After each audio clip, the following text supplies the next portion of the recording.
This is a very important step. Yektiya Avrupa'yı ji bo penaberên Tirkiye di warê bergehiya bernameya alîkariyê da 393 milyon avro veqetand. Ev bername ji aliyên serokê delegasyona Yektiya Avrupayê yê Tirkiye Nicolas Meyer-Landru û rawêşkarê alîkarên serokkomarên Tirkiye Halil Afşar Atava hate destxetkirin. Di vê merasîmê da di bergeha ji bo penaberên Tirkiye bernameya alîkariya malî FRIT da 5 peyman di navbera delegasyona Yektiya Avrupayê û Banka Dinyayê da hate destxetkirin û her numunek jî radestî rayedarên Tirkiye hate kirin.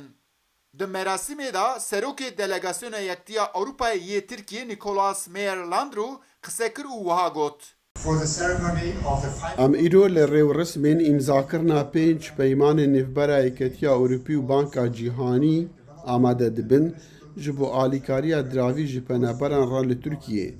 Armanca van peymana pêşxistina aborî û civakiya û başkirina bingehên şaredariyan e. Nêzîkî 400 milyon avro ji bo alîkariya penaberan û bicihkirina xizmetên şaredarên hate dayîn.